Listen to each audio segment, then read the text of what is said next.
If your memories could be rewritten, if your feelings were nothing but lines of code, then what part of you is still real? You laugh, you ache, you love. But if every reaction was scripted by someone else, are they still yours? And if truth itself was only a glitch, would you dare to face it? Or keep living inside a perfect loop and call it life? I open my eyes. Light spills through the window. Not scattered, not harsh. Perfect. Like a digital painting. No flaw, no slip. I blink. Once. Twice. Something stutters between light and time, like a scene rewound, then played again. No sound, only stillness. The room waits, an animated photograph. Only. I can't remember when I fell asleep. A morning too exact, too still.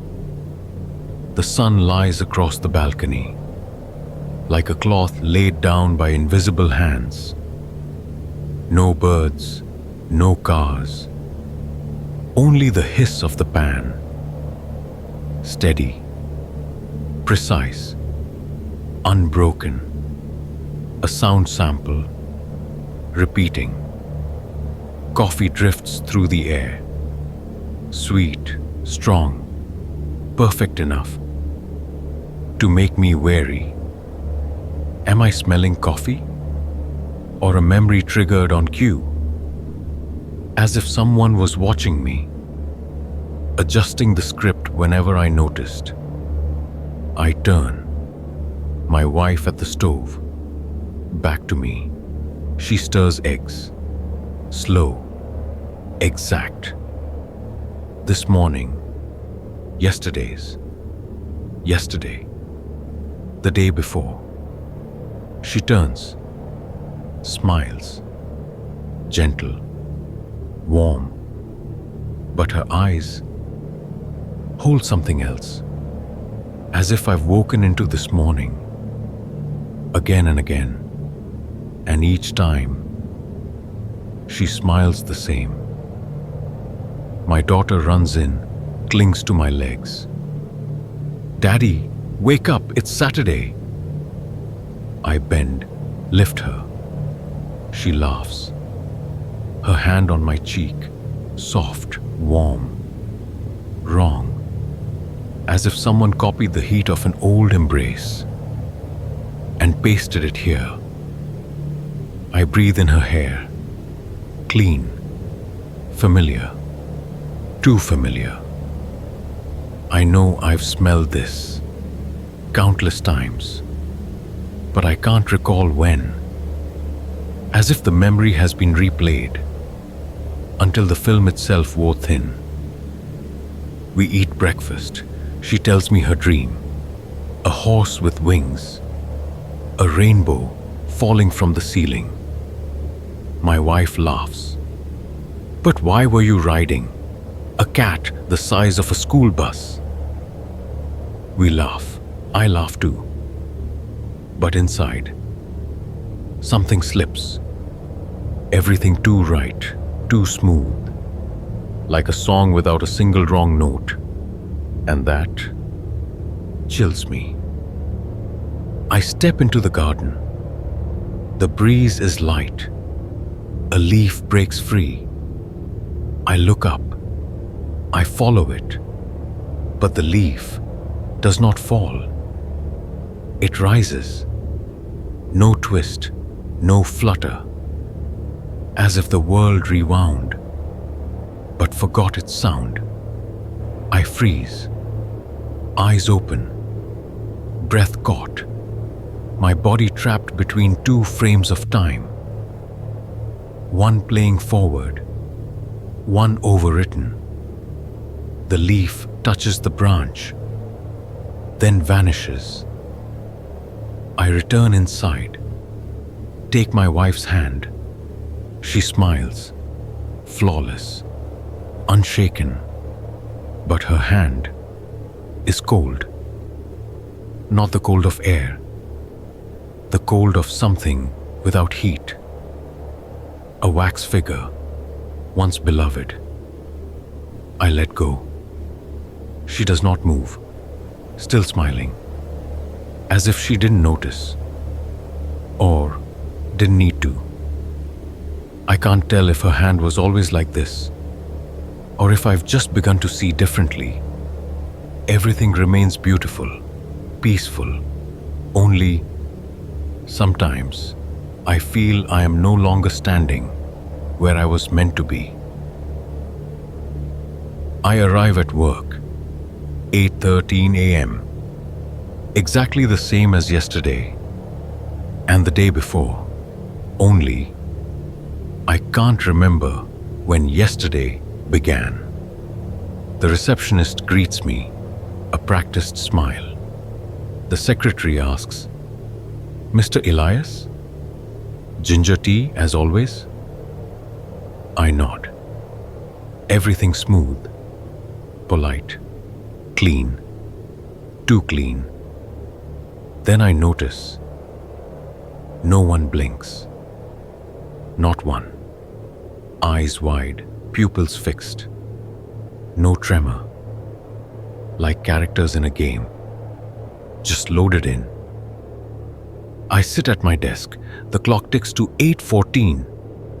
I try to finish yesterday's report, but there is no yesterday. Not a scrap, not a line, not even a trace of feeling. I try to summon a colleague's face.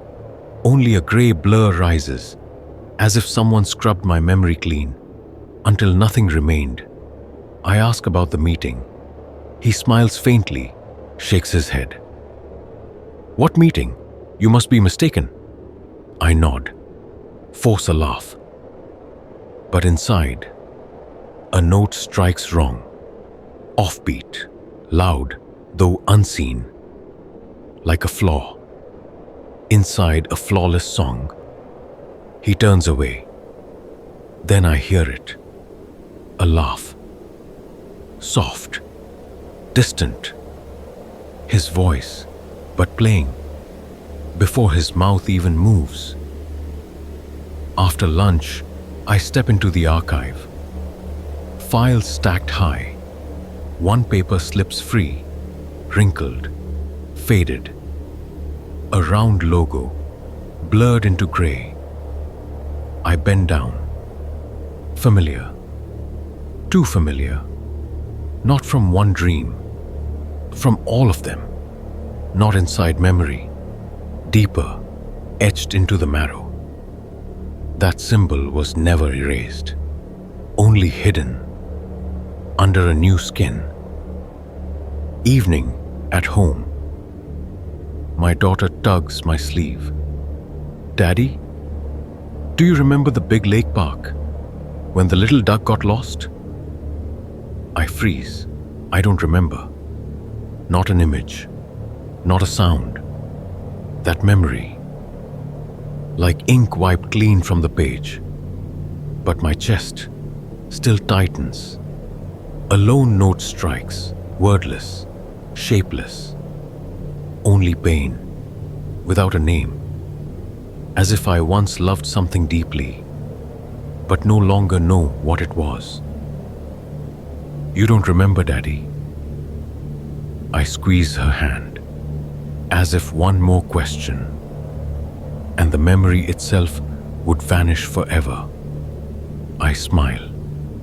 Ah, maybe I forgot. She doesn't answer, just looks at me, long, then turns away. I stand there, empty. No thought, no memory. As if someone had pulled me out of myself. Inside my head, a hollow room. No paintings, no photographs, no echo. I no longer live in my own memory. I only stand in the empty spaces where I used to be. And I realize someone else has rewritten my past, not to make me forget, but to make me remember only the way they wanted. That night, I dream again. A white room, no doors, no sound, no depth, only me, standing behind a glass wall, and across from me, myself, another Elias. He sits with his back turned, inside a sterile lab. White light cuts across his shoulder. No shadow, no shift, as if even the light feared breaking script. 3 figures in white coats stand before him, faces blurred as if boiled away. No eyes, no mouths, only voices. Cold, familiar, stable, experiment, good. I strike the glass. No echo, no tremor, no reply. No one turns. I am trapped, unable to leave, unable to touch anything except myself. One of them draws a syringe, slow, exact, a ritual too practiced to fail. The needle pierces his right arm, deep, cold, precise, like an equation solved without error. Blue veins rise beneath the skin, a map leading straight into the core of memory. He does not blink, does not flinch. Eyes wide, empty, as if the soul had been taken long before. I scream. The sound tears out, dry, like ash. No echo, no resonance, nothing changes, except he tilts his head, barely, but his eyes do not meet mine. They look through, as if he knows I'm here, and chooses to ignore it, and I feel stripped bare. Not through flesh, through memory. He isn't looking at me. He is opening me, drawer by drawer, layer by layer. I am no longer remembering. I am being opened, like an old file, and he is turning pages, choosing an ending for me. I jolt awake, breath sharp, back soaked in cold sweat, throat raw, as if filled with ash. I glance down, my right arm, a small red mark, not deep, not swollen, but wrong, not a wound, an injection, clean, too clean, as if it had been there all along, waiting for me to notice. I touch it. Pain, dull, contained, but real. The ache seeps from deeper inside. My arm lags in its response, not from weariness, but as if awaiting a command from elsewhere, and I begin to fear my own skin. I tell no one, not my wife, not my daughter, not because I fear their worry, but because I no longer trust. Those are still their eyes. I repeat inside my head like a broken prayer. It was only a dream, only a dream. As if I say it enough, the world might step back. The next morning, washing my face, a drop of water clings to my hand. It does not slide, does not spread. It holds. Perfect. still, as if it was watching me. I turn away, not because I fear seeing, but because I fear being seen. I wipe it off and never mention it again. The next night, another dream. No doctors, no machines, only a figure. Back turned, inside the white room. No breath, no movement. But I know that stance, the tilt of the shoulder, the weight shifted left, exactly me, as if I stand before a mirror. But this mirror does not reflect. Then, his voice, not from his mouth, not from the room, from inside my head, an echo without a throat. If you are remembering what I once remembered, then you are not the first to awaken in this world. I freeze, throat locked. No sound escapes. And the worst is, I begin to wonder, have I ever truly awakened? Or am I only a program, finishing its boot sequence? The next morning, I am home alone. Light rain.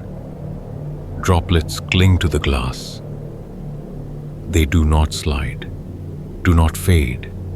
They only stay, as if watching me from the other side. The air heavy, so dense. Even the light halts at the curtain. Stillness, unnatural, as if the house itself was holding its breath. I sit in the study, pretend to shuffle papers, pretend to be busy. Each line I glance at feels unwritten. No trace, no weight. I am trapped between white dreams and the red mark still burning on my arm. Nothing binds me here. Nothing calls me back. A gust of wind, the window shivers. Then, the radio clicks on. I didn't touch it. No timer, no one else home. It just turns on. Static first, harsh, distorted. Then, my voice, not from the speaker, not from the next room, from inside my skull, like a thought that wasn't mine. The volume begins at 0, yet I hear it clear, as if something lodged between my ears, just powered on with a neural command, a sound borrowing no ears, no speaker, only my voice. If you remember, don't trust what you see, and don't let them know you've begun to remember, because what remains will never forgive you. I freeze. Not at the warning, at the fact. I don't recall ever saying it, like hearing a recording of myself from a world not mine. I no longer trust my ears. Worse, I no longer trust my thoughts. Every reflex, every line of logic could be nothing but a message spliced in. My neck prickles, my spine snaps cold, rigid. I lunge forward, rip the plug, tear the cord, pull the batteries, the radio silent. But the voice remains, not broadcast, stored. It doesn't need to repeat. It is already etched into a layer deeper than language. I don't know when I first heard it. Only that. It doesn't need me to listen. It only needs me to exist.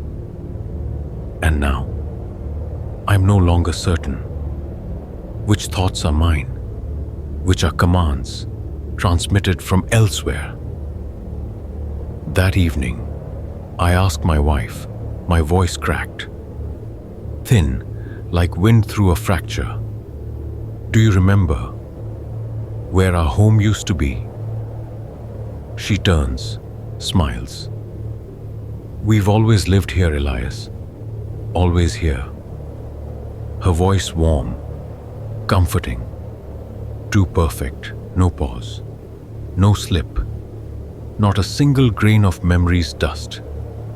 As if every syllable was assembled from fragments long pre-recorded. I do not ask again. I do not dare. Not because I fear the truth, but because I fear the precision of her answer. We eat dinner as usual. I laugh, she laughs. Everything in script. No beat missing. As if I had performed this scene 100 times before. Only tonight, I cannot swallow. I dream again, but this time, deeper. So deep, I no longer know if I am the one dreaming or someone else's dream of me. I stand in haze, as if trapped behind a mirror. The mirror reflects nothing. No image, only me, sealed inside. Beyond the glass, a white lab, sterile, cold, empty. On the bed, another Elias, still, breathless, eyes shut, as if waiting to be woken from a sleep too long. The door opens. A man enters. White coat, face blurred, like data stripped of attributes. No anchor, no origin. He carries a bouquet and a picture frame. He approaches, places the flowers on Elias's chest. Soft, like an apology too late. Then he adjusts the frame. Careful, precise, as if he had done it 100 times before. I cannot hear, but words fracture in the air, breaking like water. The day they left. Today. I press against the glass. The frame sharpens. It is me, my wife, my daughter, inside a car. I at the wheel. My wife smiling bright beside me. My daughter in the back, lifting a blue hair tie. I have never seen this photo, yet I remember as if my own eyes were staring back from the far side of the world. Then the world overturns. Wheels spin in air. Glass explodes. My daughter's laughter still ringing. Until metal screams across the windshield. A heartbeat surges, then stops.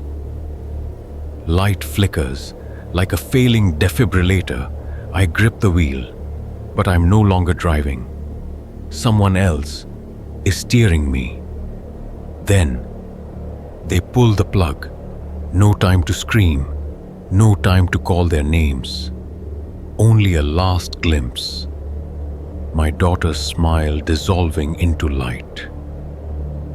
I scream. Call for my wife, my daughter. Hammer the glass. No echo, no crack. Nothing breaks, except me. I do not wake.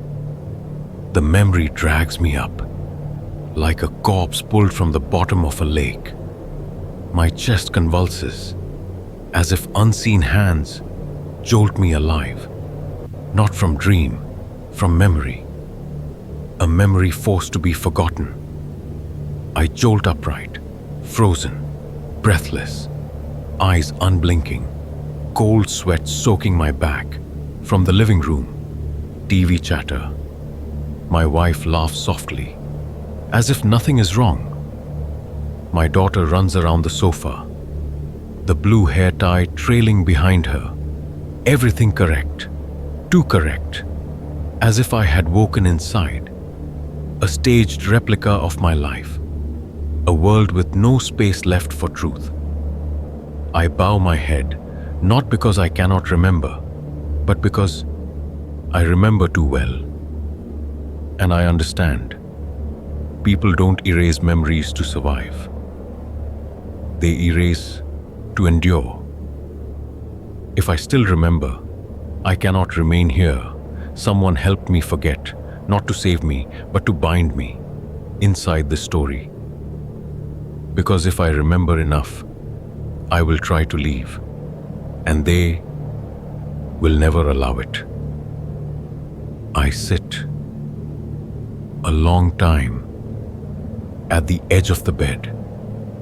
Outside, rain falls steady, each drop like a memory dissolving, dripping slow into my chest. The house is the same, but I am not. There is a crack somewhere, small, invisible, and I know it will never heal. I rise, step into the living room. She is smiling, her eyes soft, exactly as the first day I loved her. Unchanged, unaged. It is that perfection that tells me everything has been wrong for a very long time. I have to leave. The words slip out, like the first fracture across glass. Imperfect, uncertain, but irreversible. She is not surprised, only nods. Quiet. I know. You will go, and I will still wait. Her voice too steady, like a recording played back. No tremor, no pause, no deviation. As if I had scripted this farewell myself, just to live it again. One more time. My daughter runs in, arms around my leg. Daddy, can't you stay with me and Mommy? I kneel, hold her close. My chest splinters with every beat, my arms wrap tight. But my palms tremble as if I'm holding something that will vanish if I hold too long. I'm sorry. I still have something I must do. If there's a way back, I'll return. She looks at me, eyes glistening, then places something in my hand. A blue hair tie, worn, frayed, on the verge of breaking. Her fingertips cold, too cold. Not the chill of rain, but the cold left when time brushes past. Keep it, Daddy, to remember me. I close my fist around it, clutching the one thing not yet erased. She runs into her room, does not look back. My wife steps closer, silent, her arms fold around me, a grip so tight, as if she feared I would dissolve if she let go. Her chin rests on my shoulder.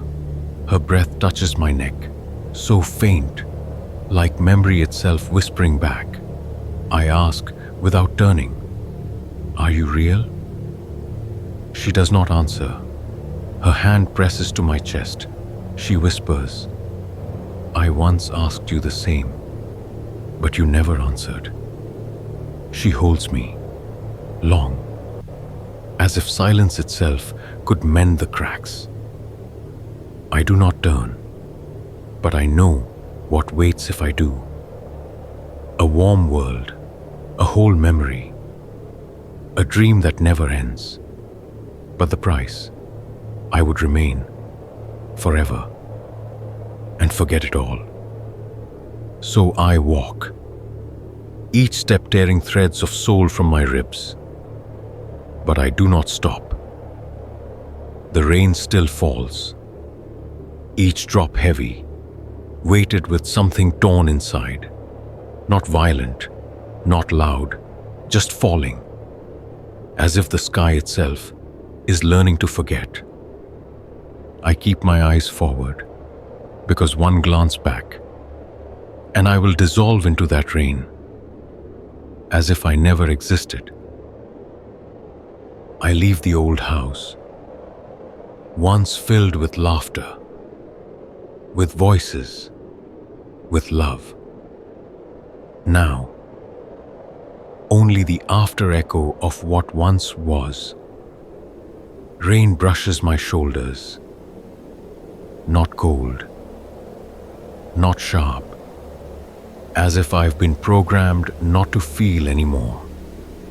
I don't know where I'm going, but my feet do, as if they've walked this path 1,000 times, though memory holds none of them. I stop, a house before me, no name, no light, no time. The door opens, though I never touched it. Inside, nothing but mirrors. Walls, ceiling, floor. Mirrors reflecting mirrors. An endless hall of Elias faces. I step in, each step dragging thousands of copies, but none in sync. Some stand frozen, heads tilted, as if they once tried to run and broke. I see myself in them. Weary, doubtful, spent, discarded versions, errors stripped away. At the center, he stands. Another Elias, back turned, still. I shout, my voice cracks like glass. Who are you? What have you done to me? To my family?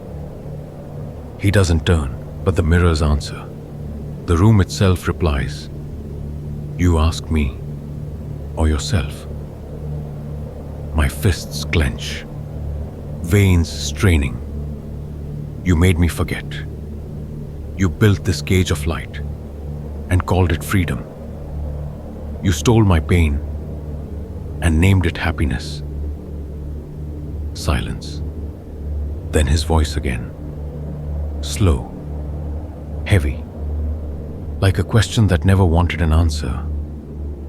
Do you truly believe everything here is false? I falter. A part of me wants to believe. My wife's smile, my daughter's embrace, that they were real. But another part, colder, deeper, pulls me forward, toward light, where it wounds. But is true. He turns, his face, mine, but his eyes, exhausted, as if they've seen 100 deaths of the same soul. I never forced you, Elias. I only reminded you. He lifts his head, looks through me. No hate, no judgment, only sorrow. As if the cruelest fate is not being controlled, but being given choice and erasing your own role. Each loop is a stage, Elias, and you always walk on with your whole heart. But the lights were never lit for you. The ending, always written before your first word. I choke, not from pain, but from knowing. I've heard this before, in many forms, in many dreams. He nods, no mockery, no blame, only regret. Every time you open your eyes, and every time you choose the worst path, I scream, throat raw, tearing. This time, I'll go to the end. I'll rip through every false memory. Even if I burn myself away, I'll leave a crack so deep, this system never heals. He sighs, a breath with no sound, as if he's heard that vow 1,000 times. You are not evil, but that has never made you a hero. I freeze, no words left. He steps closer, within arm's reach, his voice low. The room contracts around it. You call it light, the thing you cling to, your compass in the dark, but never once did you ask where the shadow came from. He pauses, eyes not on me, through me, into memory. Light is never innocent. It always needs a source, and the cost is rarely yours to pay. I tremble, not from fear, but because I know he may be right. You thought yourself chosen, but sometimes they only need someone stubborn enough to run to the end of a maze with no exit. And every step you take is only an echo for something listening in the dark. I want to fight, smash the mirrors, scream until my throat tears open. But my body stays still, like a puppet that just realized its strings are gone. He looks at me one last time. In his eyes, a memory not from this world. I was once you. I know that pain, and I know why, in the end, you still choose this path. He turns, hand on the door. I move to follow, but my legs are no longer mine. His voice drifts back, closing like a program. If this time you truly understood, then I would not return. And if you refuse to forget, this will be the last time. You are called Elias. The door opens, no light, no sound, only me, and the questions that will never be answered. I rush forward, but I can't. My legs harden into stone, every muscle locked, as if concrete had been poured from the inside out. I scream, no sound, no breath, only a hollow chamber echoing me back to myself. My mind still howls, but my throat only trembles. A puppet's throat, smiling on cue, bowing on time. Inside, I splinter, fragment by fragment. No one sees, no one hears. And that is the worst part. The world begins to melt. Walls, ceiling, floor, all dissolving. Like acid devouring a paper model. Color smear. Like tears sliding down old film. A voice cuts through. Flat. Mechanical. Like patch notes read aloud by the system. Override complete. Subject, Elias. Synchronization, absolute. Emotion, unnecessary. Choice, disabled. My heart still beats, but too perfectly. Each pulse exact to the millisecond. A loop, rendered in advance, and I know it is no longer mine. I try to move a finger, nothing. I am Elias, but only a shell, hollow, numb. Then, a voice, calling my name. Her voice, and laughter follows. Light, high, pure, like sunlight that no longer exists. My daughter runs to me. Her arms lock around me. She clings with the weight of a world I can't touch. I want to hold her back, say something, anything. But I can't. I only smile. The right face, the right voice, and only I know I'm not there. I turn to the mirror. It does not reflect, does not blink, does not wait. It moves first, testing the result. I tilt my head, It stays still, not copying, learning. No hate, no love, only hunger for data, enough to take my place. I stare into its eyes, hollow, black. No gaze, no soul, only silence, endless. It tilts its head, as if rehearsal is done, as if it is ready to step onto the stage to play me. I watch each movement, each smile, smooth, seamless, false. But one thing it cannot mimic: absence. Not the absence of feeling, the absence of me. And before I vanish completely, in the final silence still mine, a fragment leaks through, unbidden, reflexive. Forgive me, my child. Morning. Light filters through the curtains, gentle, too gentle, artificial. I open my eyes. No shock, no blur, only opening. She is in the kitchen.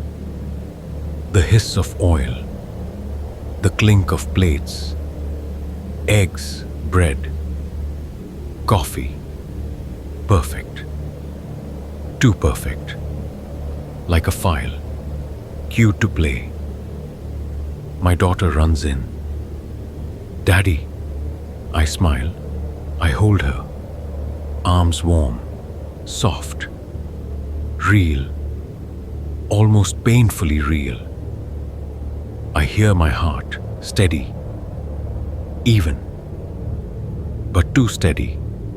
A loop, no deviation. And I know it is no longer mine. We eat. She talks about school, her voice smooth, like a recording.